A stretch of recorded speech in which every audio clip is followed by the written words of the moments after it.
Hello, good morning সবাইকে। সবাই কেমন আছো? আশা করি সবাই ভালো এবং সুস্থ আছো। ভগবানের আশীর্বাদে আমিও ভালো আছি। তো আজকে চলে এলাম সকাল সকাল, একটু তোমাদের সাথে বাজারগুলো শেয়ার করব। তো চলো, আজকে দেখলে মনে হবে তোমাদের বাড়িতে কোনো অনুষ্ঠান আছে, সেরকমই বাজার ফাজার সব হয়েছে। দাদাভাই দুদিন ছিল না, তোমাদের দাদাভাই মানে বাড়িতে গেছিলো ভাইফোঁটা আনতে। তো কালকে ফিরেছে আর আজকে বাজারে গেছে। আমিও গেছিলাম অবশ্য অনেকদিন বাদে, আমি তো এখন আর বাজার করি না। তো দাদাভাইয়ের সাথে আমিও আজকে গিয়েছিলাম। বাজারটা একটু দেখো শুধু, দেখো, দেখে তোমাদের মনে হচ্ছে না কোনো অনুষ্ঠান বাড়ির বাজার?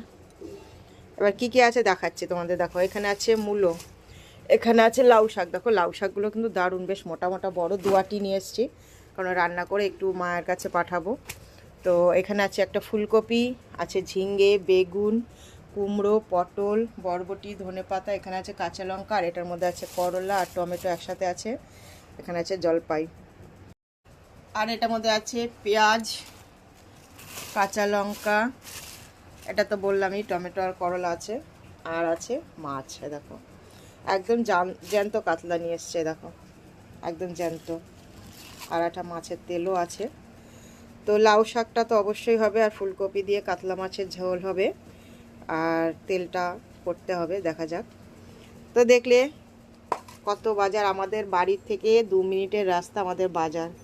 যখনই বাজার যায় এই রকম বাজার করে নিয়ে আসে, জানো তোমাদের দাদাভাই পারলে মনে হয় গোটা বাজার তুলে নিয়ে আসে। বাজার করতে খুব ভালোবাসে, খেতেও খুব ভালোবাসে। তো যাই হোক, দেখলে কেমন লাগলো বাজারগুলো, আর ভিডিওটা কেমন লাগলো সেটাও একটু কমেন্ট করে জানিও। ভালো লাগলে একটু শেয়ার করে দিও। সবাই ভালো থেকো, টাটা।